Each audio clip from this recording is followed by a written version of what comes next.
If you want a country that gives you room to expand your potentials as a social worker, girl, I see your face everywhere. When I'm going out, you'll be there.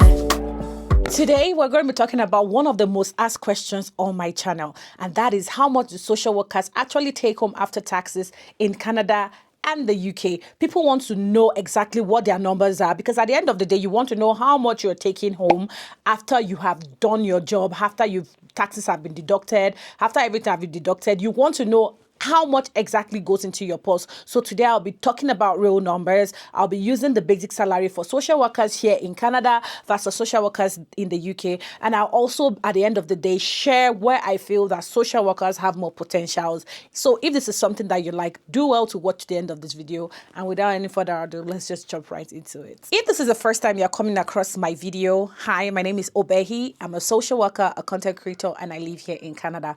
So let's just jump right into the video without wasting any time. Let's start from the basics, and that is the average salary of social workers in both countries. Social work salaries basically depends on your experience, your location, the sector you are in, whether public or private sector, whether you're in social services or you're in healthcare. All those are put into consideration to determine what salary you take home. In Canada, the average social worker takes home about 60 to 90,000 Canadian dollars. Now, this can be lower than that or even way higher than that, and that also depends on what sector you are working and where you work, right? For the purpose of this video, I'm going to be using the basic salary for a social worker here in Canada. An entry-level social worker in Saskatchewan makes $36 an hour. So based on that, I'm going to be calculating how much they make weekly, and then we'll be doing the breakdown of all the taxes and all that. And at the end of the day, we'll see how much they take home. So here, we work for 37.33 hours per week, just because here we don't work 40 hours, we work 37.33 hours per week. So if you make $36 an hour for 37.33 hours per week, at the end of the year, you'll be taking home $69,962 Canadian dollars per year. So that is how much you take home per year. On the other hand, a social worker in the UK makes between £25,000 to £45,000 per year. Now, like Canada, you can also make below that or way higher than that. I don't think you can make below 25K, but I think you can make way higher than 45K, depending on the sector you work and how many overtime you have. So the average salary of a qualified social worker in the UK right now is around £32,000 to £38,000. So an experienced qualified social worker will make between £32,000 to £38,000 per year. So let's talk about taxes and deductions before take home. So taxes and deductions before take home. Now let's break it down.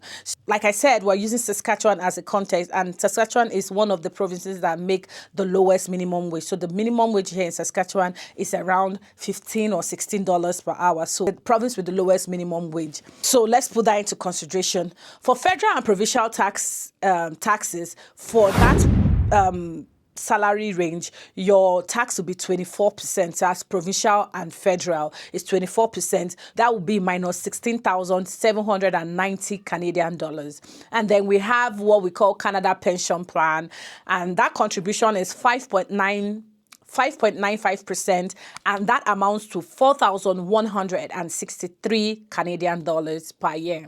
So we also have something we call employment insurance. That's something that you contribute into so that in case you lose your job, you have something to fall back on pending where you get another job. And that contribution is 1.66% of your total income, and that is 1,162,000 Canadian dollars per year.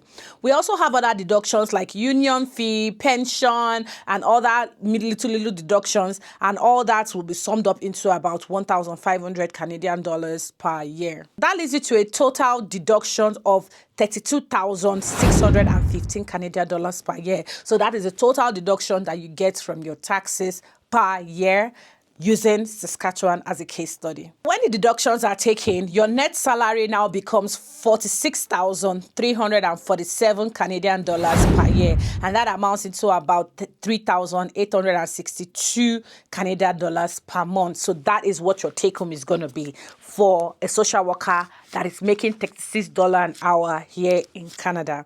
Now, there's no overtime. That's just your basic salary. So if you are working in an area where you have overtime or you have like a casual gig that you are doing, that can also increase the amount of money you take home at the end of the year. Now, let's talk about the UK. The salary I'm using here, I'll be using like a salary of about 36,000 pounds per year. Now that is for an experienced social worker. So you have about a year experience or 2 years experience, you'll be taking about 36,000 pounds per year home. So now let's do the breakdown of taxes and deductions and see how much they take home at the end of the year. So in the UK, income tax is progressive, just like here, but UK is slightly different. They take 20% of every income that is above $12,570. So if you make $12,570, they don't deduct anything. But anything that you make above that, that's where they will not start calculating 20% of that income that is above £12,570. So deductions will be from that salary of £36,000, that would be £4,686 per year.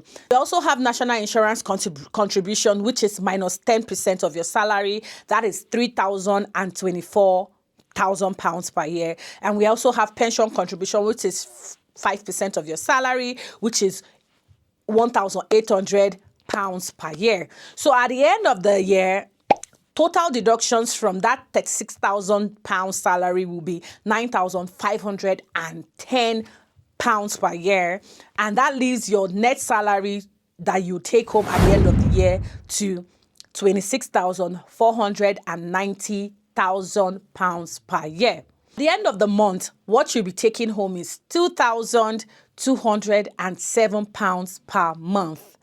So when we look at it side by side, it looks like people in Canada take more money home than those in the UK. But there's one thing we should not forget, that your cost of living in the area you live in, the electricity bill, water bill, council tax, TV license, all those things should be put into consideration. And that will now determine if it's worth living in the UK or Canada. And basically that decision is left to you. Another thing that we also have to consider is healthcare. Is healthcare free where you are? I know the UK healthcare is free. Canada healthcare is free as well. In the UK, dental is free. I think you pay some copay when you have like some major things done. And Canada here too, dental is not free, especially, but if you have health insurance, that will cover for that. Then medication, all those things are things that we need to put into consideration, okay? Then the city that you live in, like I live in Regina. Regina is relatively affordable to live in. So my salary does go a long way, you understand? But if you're living in somewhere like London, or you're living in somewhere like Coventry, or you're living in Toronto, Vancouver, you know that's going to be different. Well, your salary will be more based off the standard of living in that area, but that also means that you will spend more, and that might limit how much you have at the end of the day. Another thing to note is that here in Canada, we file our income taxes. And when you file your income tax, you can get a few dollars back. So if you have a business and you file your income taxes, or there are other maybe renovations you did in your house or your children's daycare and all that, when you file all that in your income tax, you can get some amount back. I don't know if the UK, they give money back to people when they file taxes, because here in Canada, you have to file your taxes yourself. The government doesn't just calculate your taxes. At the end of the year, you have to file your taxes, file your income, and then you get some money back. Sometimes people get money back. Some people get good money back. So also put that into consideration. My own final verdict is that if you want a country that gives you room to expand your potentials as a social worker, I think Canada does that. I don't know if the UK, they have social workers that are therapists, but here in Canada, we have a lot of social workers that are therapists, and that gives you an opportunity to have your own private practice where you can maximize your credentials, maximize your potentials as a social worker. So if you want higher take-home pay, Canada might be better for you. And if you want a place where you have, lower cost of education, healthcare is free, schooling. I feel like schooling in the UK for children they give you a lot of perks, like you have free meal, free lunches, things like that. So all those things are things that you can put into consideration to determine where you want to live. Another thing to put into consideration again is immigration.